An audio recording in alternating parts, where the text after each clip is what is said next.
Hello everyone, welcome to our channel. दोस्तों, आज हम बात करते हैं संस्कृति के प्रकार के बारे में। तो संस्कृति, इससे पहले हमने संस्कृति की विशेषताओं के बारे में पढ़ा था। तो अकबर ने संस्कृति को दो भागों में बांटा है। सबसे पहले नंबर पे आती है भौतिक संस्कृति और दूसरे नंबर पे आती है अभौतिक संस्कृति।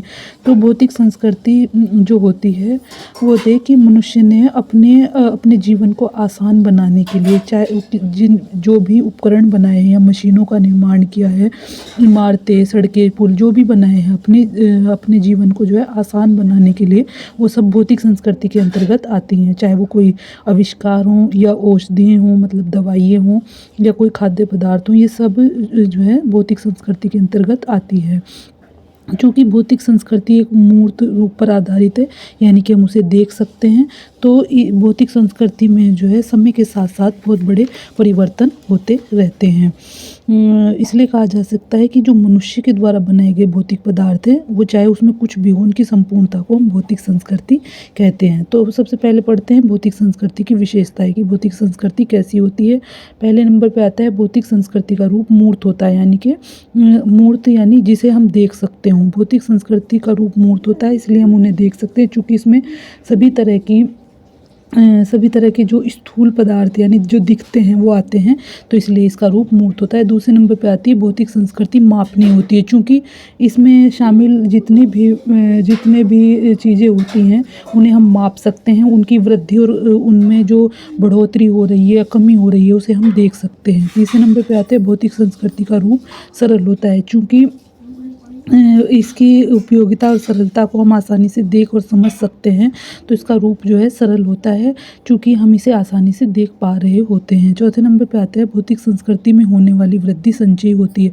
संचयी से मतलब होता है कि सभ्यता का जैसे जैसे विकास होता गया, तो भौतिक जो पदार्थ हैं, भौतिक संस्कृति से जुड़े हुए जो पदार्थ हैं, उनमें बढ़ोतरी होती जा रही है, तो इसलिए जो इसकी वृद्धि होती है संचयी होती है, यानी कि जिनमें बढ़ोतरी होती रहे। पाँचवें नंबर पे आता है कि भौतिक संस्कृति में ग्रहणशीलता का गुण होता है। ग्रहणशीलता मतलब जो किसी चीज़ को अपने अंदर आत्मसात कर ले। तो भौतिक संस्कृति जो होती है उसमें जो उससे संबंधित कोई भी परिवर्तन, जो अपने में कोई परिवर्तन किए बिना भी ये बहुत कुछ ग्रहण कर सकती है। जैसे कि हम किसी दूसरी संस्कृति के लोगों के वेशभूषा और मशीनों का उपयोग अपने यहाँ कर सकते हैं, या हम उन्हें देखकर कुछ अपने यहाँ अलग तरह से, मतलब अपने जो स्किल है उसे इस्तेमाल करते हुए अपने यहाँ भी चीज़ें बना सकते हैं। तो जो भौतिक संस्कृति होती है वो ग्रहण करती है दूसरी संस्कृतियों से।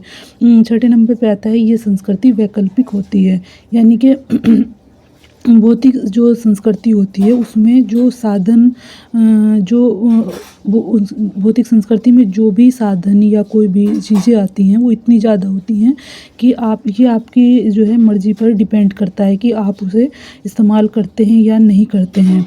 यानी कि कुछ चीज़ें ऐसी होती हैं जिन्हें आप यूज़ करते हैं, कुछ ये सब कुछ आपकी इच्छा पर जो है निर्भर करता है कि आप किन पदार्थों को, किन चीज़ों को अपनी ज़रूरतों को पूरा करने के लिए इस्तेमाल करना चाहते हैं। तो ये पूरी तरीके से वैकल्पिक होती है। सातवें नंबर पे आता है कि भौतिक संस्कृति में परिवर्तनशीलता होती है, चूँकि जो भौतिक संस्कृति होती है यानी जो मनुष्य की जो आवश्यकताएं हैं वो टाइम के साथ साथ बदलती रहती हैं, इसलिए जो भौतिक संस्कृति है उसमें वक्त के साथ साथ बहुत परिवर्तन आता रहता है। दूसरे नंबर पे आती है अभौतिक संस्कृति।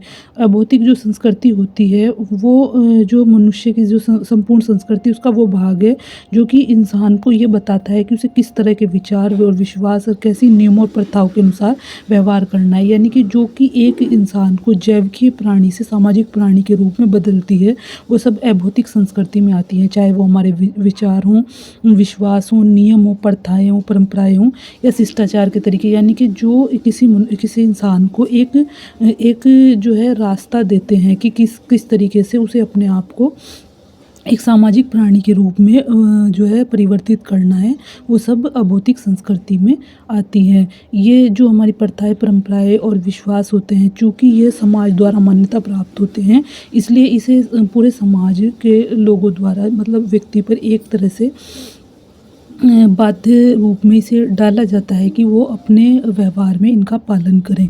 अभौतिक संस्कृति की विशेषताएँ, सबसे पहले नंबर पे आती है कि अभौतिक संस्कृति अमूर्त होती है। चूँकि हम अपने नियमों, कार्य प्रणाली, ज्ञान, विश्वास जितने भी तरीके होते हैं हम उन्हें देख नहीं सकते, तो इसलिए इसकी प्रकृति जो है अमूर्त होती है। इसकी स्पष्ट माप नहीं की जा सकती, चूँकि जो नियम और ज्ञान, विश्वास और विचार हैं, चूँकि ना तो उन्हें देखा जा सकता है और ना ही उनकी क्वांटिटी के बारे में कोई भी अंदाज़ा लगाया जा सकता है, तो इसकी माप जो है इसकी हम माप नहीं कर सकते। तीसरे नंबर पे आता है कि अभौतिक संस्कृति जटिल होती है। चूँकि चूँकि हम जो ये हमारे जो विश्वास होते हैं, विचार होते हैं, इनके बारे में हम ये नहीं कह सकते कि ये श्रेष्ठ है और दूसरे के विचार या दूसरों की प्रथाएँ कम श्रेष्ठ हैं। तो इसलिए इनकी जो है, चूँकि इनकी कोई स्पष्ट माप नहीं हो सकती, इनके बारे में कुछ भी स्पष्ट तौर पर नहीं कहा जा सकता कि ये दूसरों की संस्कृति या दूसरों की प्रथाएँ जो हैं ज़्यादा हैं, श्रेष्ठ हैं या हमारी कम है। तो इस आधार पर हम इन्हें जो अभौतिक संस्कृति उसको जटिल कह सकते हैं। चौथे नंबर पे आता है कि अभौतिक संस्कृति के विकास की कोई निश्चित दिशा नहीं होती। अभौतिक जो संस्कृति है उसकी आगे जाने की कोई दिशा नहीं होती। कभी-कभी ये आगे की तरफ बढ़ सकती है, कभी ये पीछे की तरफ लौट सकती है। यानी कि कोई भी इंसान ये नहीं बता सकता कि हमारी जो अब फ़िलहाल की जो प्रथाएँ हैं वो अतीत की तुलना में अच्छी हैं या बुरी।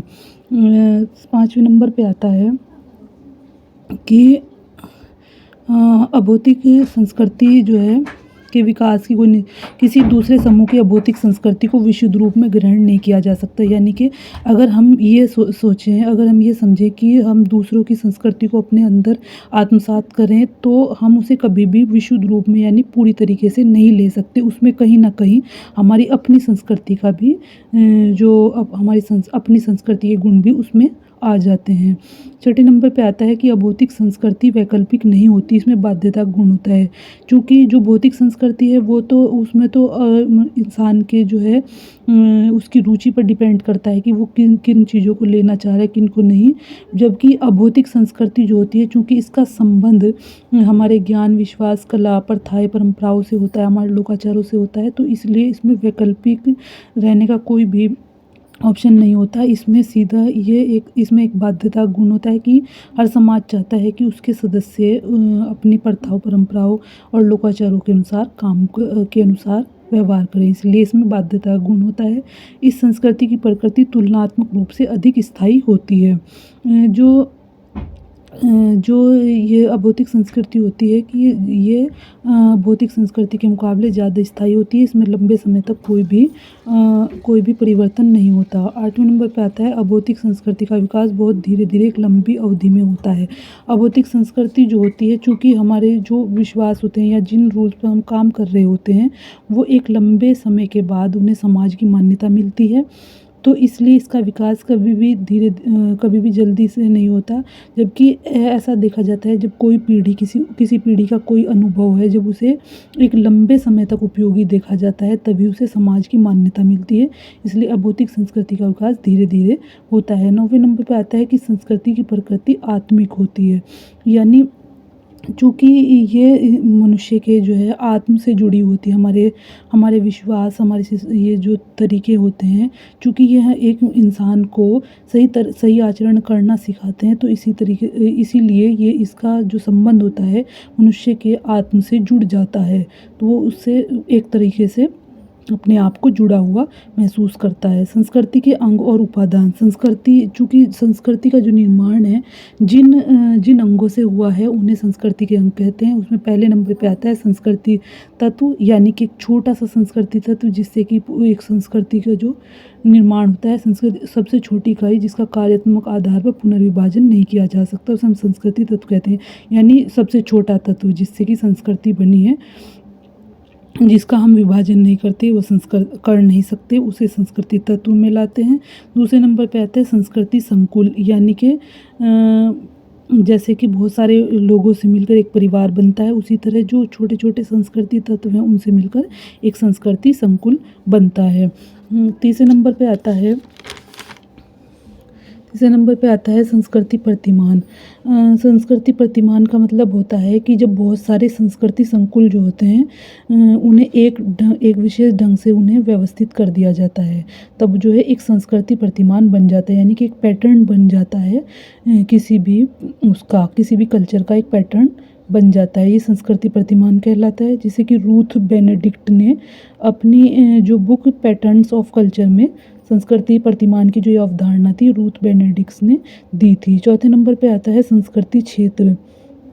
संस्कृति क्षेत्र वह भौगोलिक क्षेत्र होता है जिसमें समान प्रकार के संस्कृति तत्व, संस्कृति संकुल या संस्कृति प्रतिमान पाए जाते हैं। जैसे कि एक सोसाइटी होती है, जिस तरह उसमें सभी तरह के जैसे संस्था, समिति, परिवार, सभी तरह के जो अलग अलग वो होते हैं वो जिनसे मिलकर एक सोसाइटी बनती है, जैसे उसमें पाए जाते हैं। इसी तरह जो संस्कृति क्षेत्र होता है वो जो छोटे छोटे संस्कृति के अंग हैं उनसे मिलकर बना होता है, जिससे कि जो कि एक पूरी संस्कृति को